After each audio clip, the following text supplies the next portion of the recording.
Today, I would like to talk about the habit of writing a diary every day. Many young people think it is boring, but I believe it is a simple way to take care of your mind.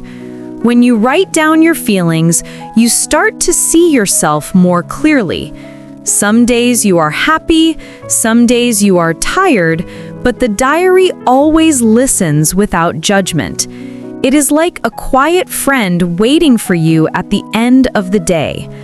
Writing a diary also helps you remember small details of your life, such as a funny joke from your friend or a song you heard on the bus.